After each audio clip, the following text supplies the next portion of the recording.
In the stillness of the aftermath, I said, "Man, I need a nap."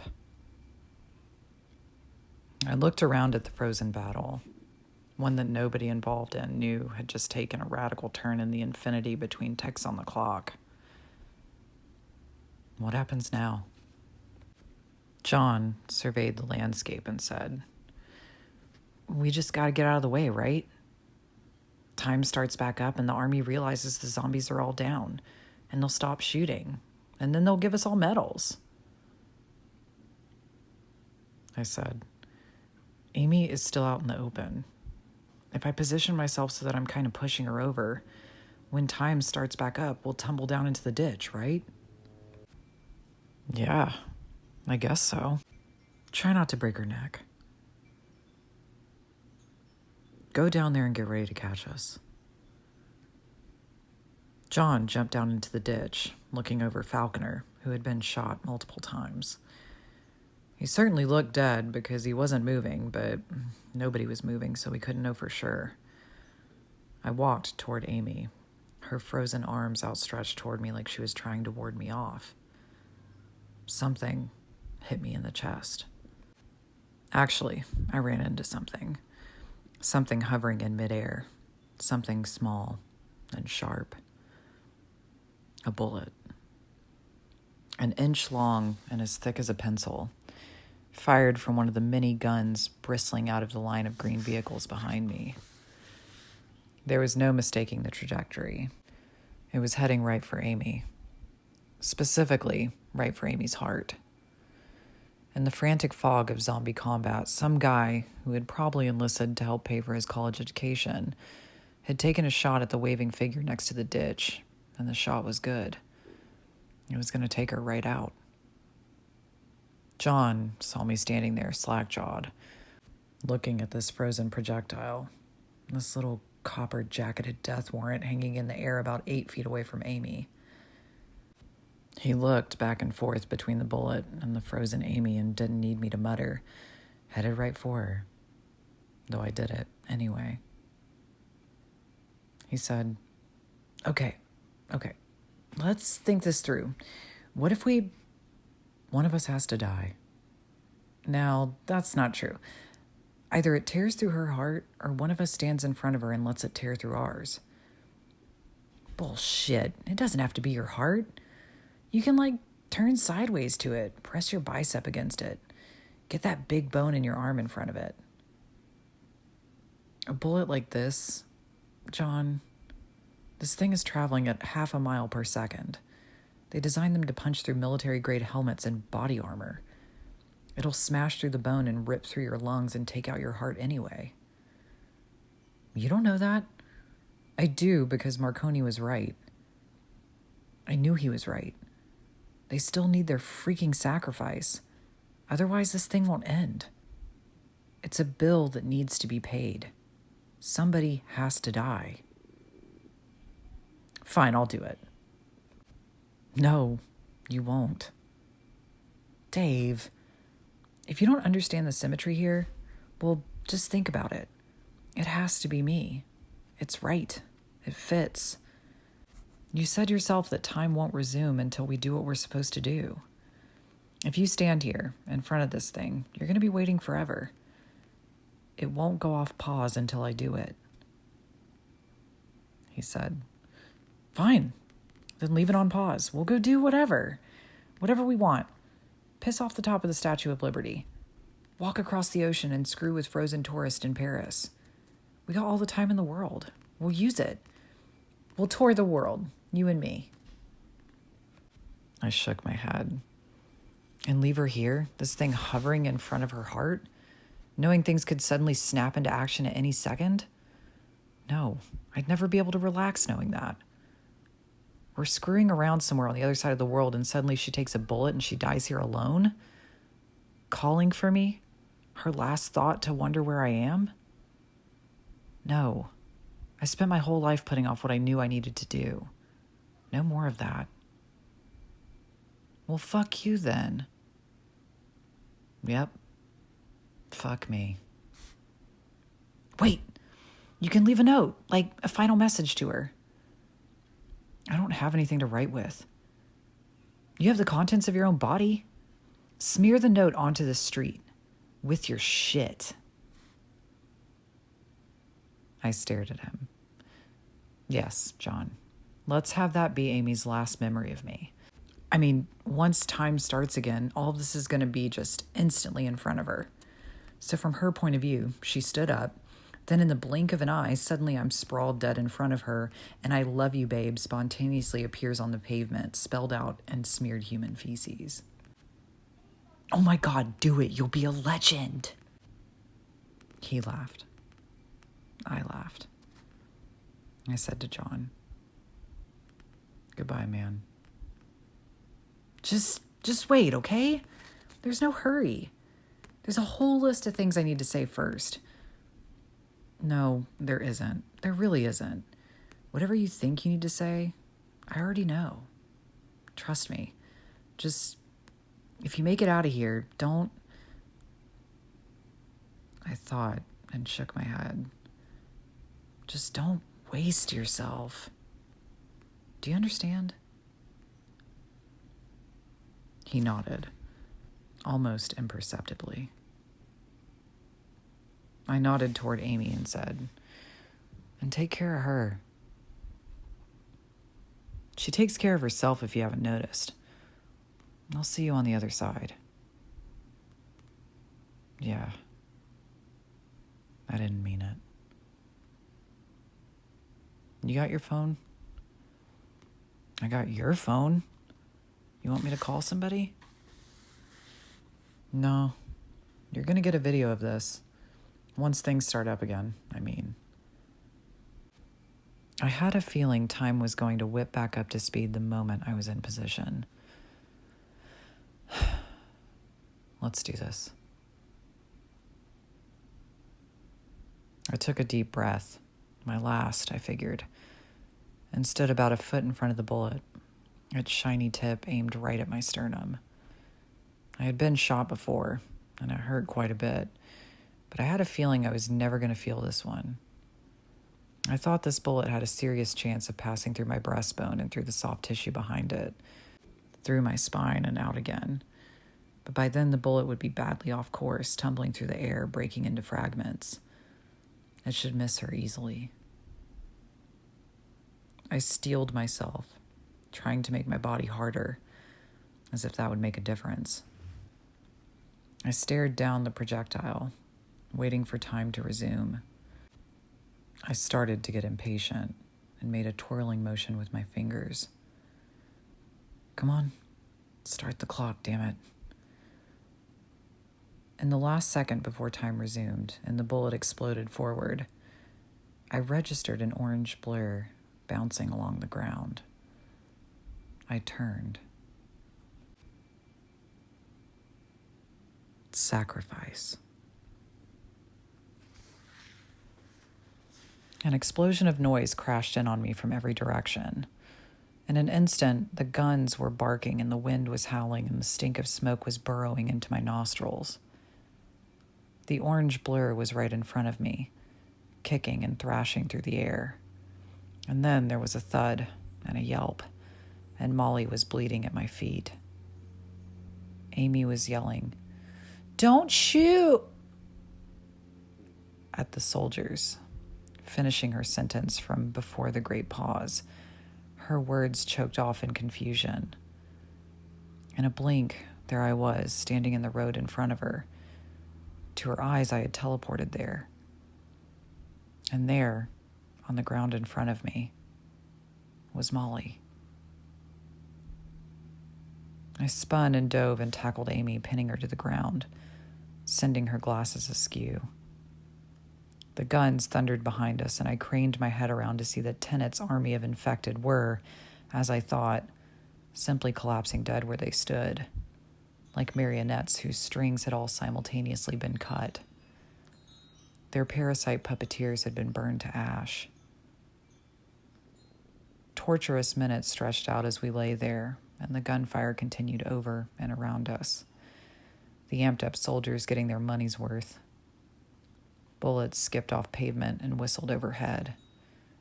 But slowly, finally, One gun after another got the ceasefire command. The Zulus were down. Amy squirmed out from under me, and God damn it, she ran right out into the open again and toward Molly. She kneeled down over her, crying, pressing her face to the dogs. I slowly stood, waving my arms at the soldiers. For all that good it had done Amy last time. Nearby, I saw the shredded sleeve of one of the black spacesuits, and I grabbed it and waved it like a flag. They didn't shoot. I went over to Amy and Molly. The dog wasn't whimpering or howling, thank God, because I don't think either of us could have handled that. She was silent, her eyes closed, still. She never even felt it. Molly had moved when the rest of the world was still. She had been able to navigate the paused world just like John and I doubted I would ever know how, beyond the fact that there were a lot of things about this animal that I didn't understand. When things had stopped, she ran from wherever she was, and she ran as fast as her paws could take her, knowing where she needed to be and what she needed to do. And what she needed to do was to steal my goddamn hero moment. We kneeled there in the cold, and finally somebody called out to us. It was a soldier, who I had a feeling was doing it against orders. He had emerged from a hatch at the top of one of the vehicles and was yelling something at us. I couldn't hear what he was saying, so I just showed him my empty hands and said, "We're not armed."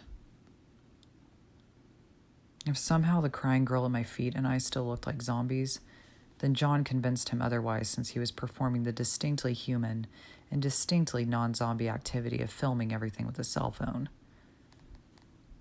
The soldier climbed out of his vehicle and jumped down, then crossed the barricades. See, that's how you get eaten in a zombie movie, kid. I heard cars approach from the highway behind us. Refugees from undisclosed who had presumably been huddled down in the dead zone behind us, hearing World War III erupting up ahead. But now they came, in their pickup trucks and dirt bikes and ATVs, driving with an adherence to posted traffic laws that zombies so rarely display. No one on the other side of the barricades panicked and opened fire. The spell had been broken. Amy was whispering to Molly, stroking her fur. I was standing over Amy, my hand on her shoulder, looking down at them. Boots appeared on the road next to me, and my eyes tracked up past gray camo pants and black knee pads. A wicked-looking assault rifle was pointed at the ground, a gloved hand on the grip, the finger resting outside the trigger guard. The soldier said, "Sir, please identify yourself." "My name is David Wong. I am not a zombie or infected with any kind of disease that creates zombie-like symptoms or whatever other bullshit you were told by your commanding officers." The soldier gestured toward the approaching vehicles and said, "You've escaped the city? Are there other uninfected back there?" I thought for a moment, studying Amy's face. I swallowed and said, "As far as I know, everybody in town is uninfected. The effects of this outbreak have been grossly exaggerated." "Stop filming, sir! Sir!" John obeyed, stuffing the phone in his pocket. He said, "You can confiscate the phone if you want. A copy of the video is currently hosted on my website, and you can try to get that taken down, I guess, but it's on a server based in the Ukraine, so good luck with that." Other soldiers were approaching cautiously from behind the first guy, and in a zombie movie, this is when Molly would spring back to life and bite one of them, and then everything would go to hell. But this was not a zombie movie. Molly stayed where she was, her blood turning cold on the pavement. The cold rain started again. John took off his jacket and laid it over Molly so she wouldn't lay there and get soaked.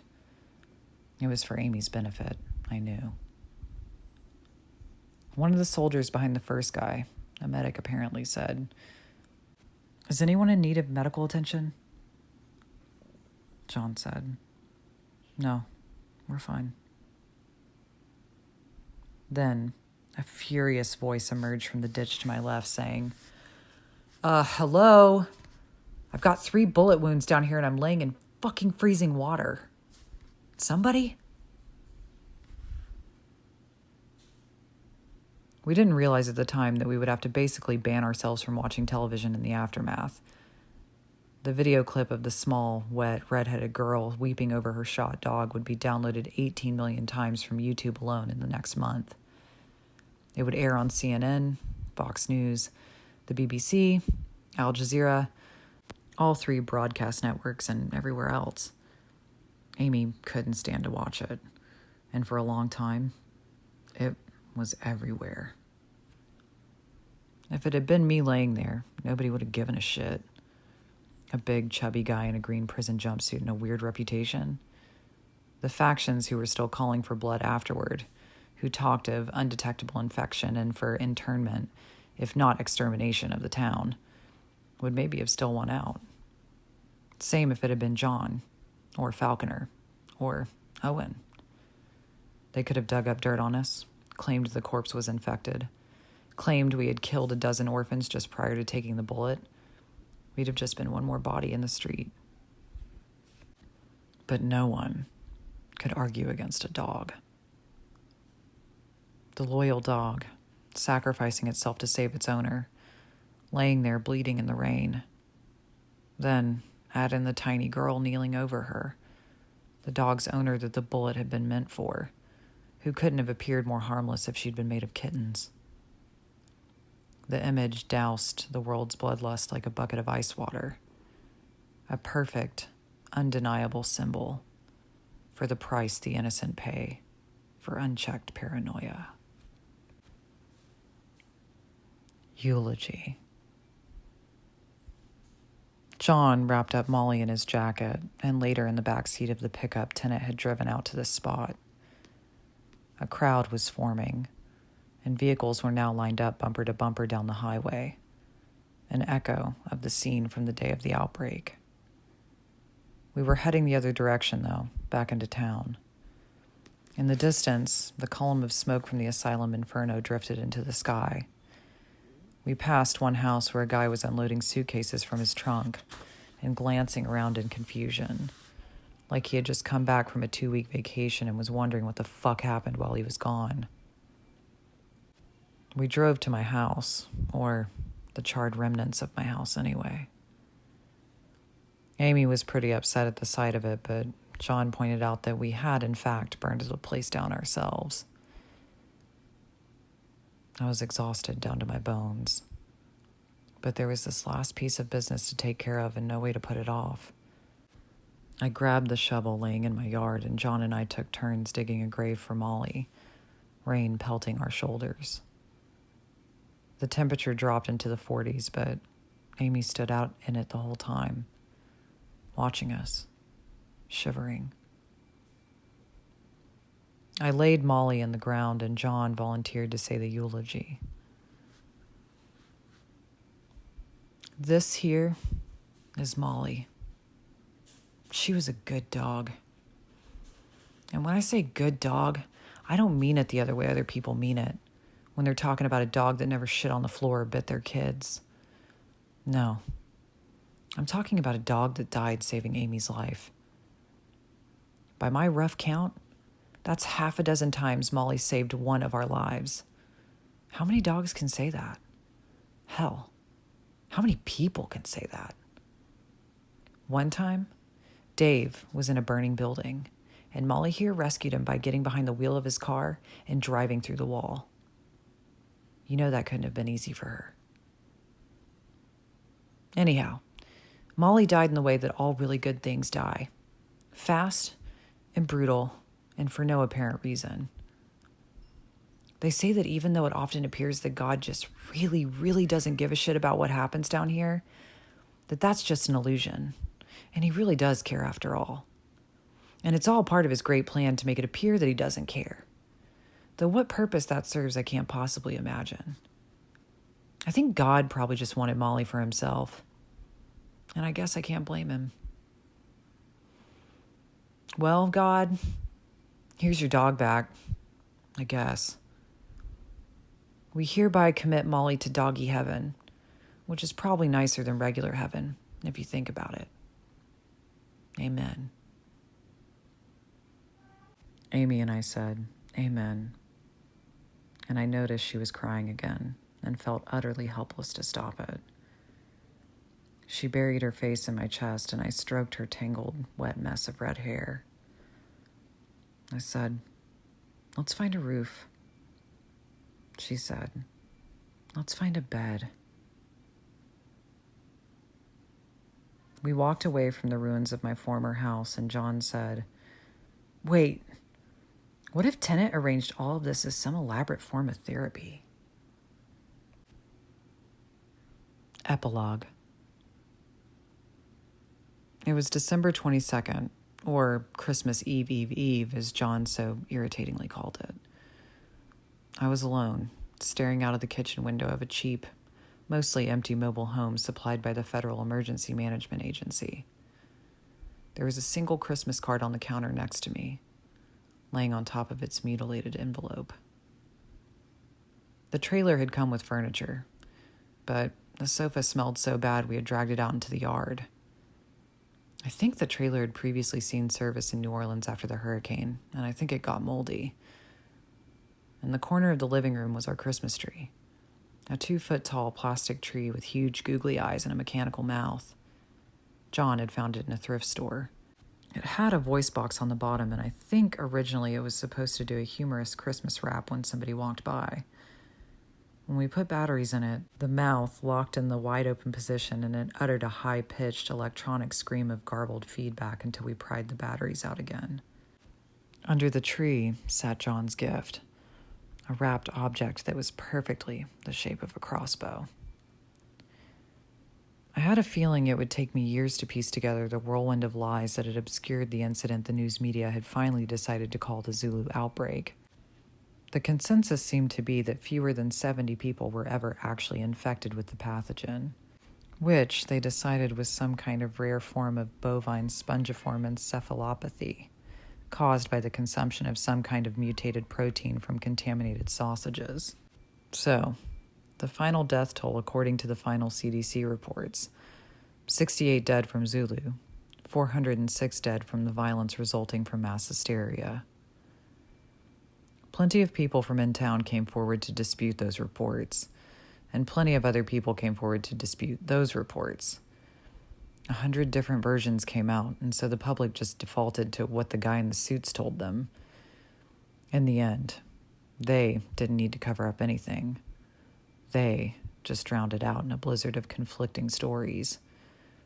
The world eventually gives up and moves on, like the whole thing with the envelopes of anthrax after 9/11. Well, whatever. Now, it was a matter of seeing if there would be another outbreak. Maybe in another town. But nothing so far. Snow was inching up the little wooden cross we had planted at Molly's grave. Every time I looked at it, I imagined replacing it with a little star and crescent, so my neighbors would think that somehow my dog had died a practicing Muslim. I was waiting for a call from Amy, but instead, I got a knock at my door. I assumed it was a reporter, which kind of cheered me up because I was making a fulfilling hobby out of giving a completely different version of the story to each and every one of them I spoke to. Why let everybody else have all the fun? But when I opened the door, there was Detective Lance Falconer, in a black turtleneck and looking cropped from a cover of GQ. It actually took me a second to notice the crutches. Once inside my living room, I said to him, "You knocked. Usually you just let yourself in." I spent 5 weeks in the hospital, Wong. I'm in no mood. Merry Christmas Eve. What? I got some frozen taquitos in the oven. You want one? I don't even know what that is. Look, I'm not going to waste your time. I just got off the phone with my agent and I'm talking about doing a book on the Zulu thing. and he informs me that there are no fewer than 13 books on the subject in the pipeline. Yeah, I know. Marconi is writing one. His will be the best. Though I got to admit, the one I'm most forward looking to reading is Owen's. And you're writing one. Well, Amy, actually. She's my ghostwriter. They just put my name on the cover.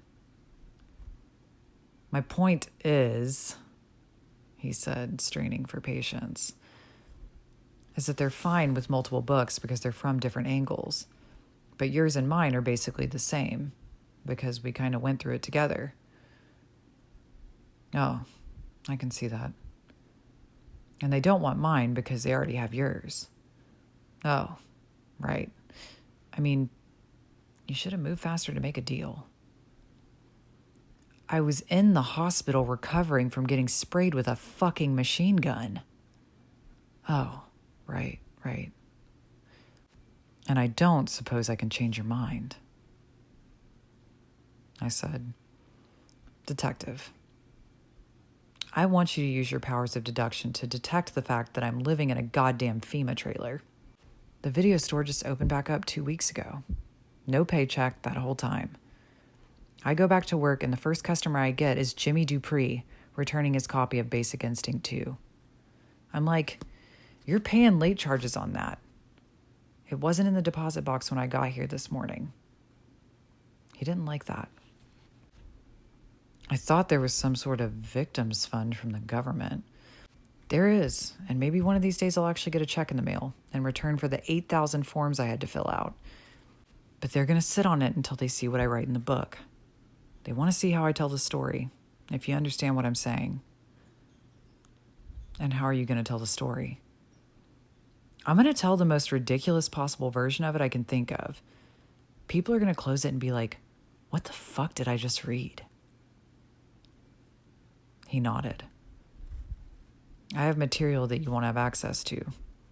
I got transcripts of the radio chatter between the pilots. Some other stuff you won't be able to get. I'd love to have you on board.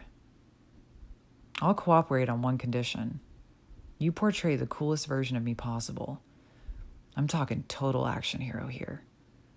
If you're making things up, then embellish me into a badass. I can do that. And give me a cool name. And make me good looking. Sure. And say I drive a Porsche. What? Where are you going to get a Porsche on a cop's salary? Because I'm awesome. Alex Cross drives one. So does Lucas Davenport. What? Are those cops you know? He headed for the door, moving more smoothly on the crutches than I did on my own legs. On his way out, he turned and said, and don't put a bunch of bullshit in my mouth or get cute and try to make me look stupid. Now, if you'll excuse me, I have to go to the salon to have my pubic hair straightened and dyed white so that my dick looks like Santa Claus. He closed the door, farting loudly all the way to his car. I went and pulled my taquitos from the oven. I let them cool and went back to my place at the kitchen window. Falconer's gleaming new Porsche was turning around in my yard, pulling through the snow and disappearing down the street. Actually, now that I looked at it, I think it was a Ferrari. I ate a taquito. As I chewed, the light changed behind me. A shadow grew over the surface of the kitchen counter. I had time to notice the shadow had no left hand. It spoke. Hey! I spun, saw pale skin and freckles and red hair. I said, oh, hey! I was waiting for you to call. John picked me up at the bus station while you were out shopping. Mary... My words were interrupted by Amy throwing her arms around my ribs, squeezing like she was trying to deflate me. She said, I brought cupcakes. I left them by the... It was her turn to be interrupted by me pulling her shirt over her head. Door, can we go get Cuban coffee later? Uh-huh, sure. I said, working the zipper on her pants. Oh my God, David, they will not stop calling me. I changed my number and the reporters found it like 2 days later. When does this end? When do things go back to normal? Who knows? We were both naked by the time she made it to the question mark. I was half asleep, curled up against her in the bed. Amy, in the sweats and t-shirt she wore as pajamas. She was reading the Christmas card that had been laying on my counter. When did it come? I mumbled. A couple days ago. The front was a festive Christmas scene over the words Feliz Navidad. Inside, scrawled in red magic marker, were the words Merry Xmas to Walt and Amy and Dog. There was no return address. That is so cute. She's just as bad at names as you are. She said. David? I don't know if I told you, but I'm seeing somebody. Okay. Is he good looking? A counselor, I mean, for the post-traumatic stress and all that. Oh, okay. Sure, that's good. Let me know if he's a supervillain. I drifted off again. David? What? Is it morning? Do you ever wish you didn't know any of this? Like, if you could just erase it from your brain so you'd be like everybody else? Sure. Actually, no. Because if somebody came along and offered me the chance, like, if they told me if I took a pill I could make it all go away, I wouldn't do it. I'd be afraid the good stuff would go away too. Like, maybe I imagined all of it, but then maybe I imagined you too. I'm not saying you imagined it all, obviously. That's exactly what you would say if you also were imaginary. All right, go to sleep. Hey, you started it. Silence. I drifted off. She said, I was going back and reading Marconi's last book again, and there's this part that always gets me. He points out that the amount of the universe a human can experience is statistically like 0%. You've got this huge universe, trillions of miles of empty space between galaxies, and all a human can perceive is a little tunnel a few feet wide and a few feet long in front of our eyes. So he says we don't really live in the universe at all. We live inside of our brains. All we can see is like a blurry little pinhole in a blindfold, and the rest is filled in by our imagination. So whatever we think of the world, whatever you think the world is, cruel or good or cold or hot or wet or dry or big or small, that comes entirely from inside your head and nowhere else. We laid in silence for a while. Finally, I said, wouldn't it be nice if that was true? Amy's answer was a soft snore.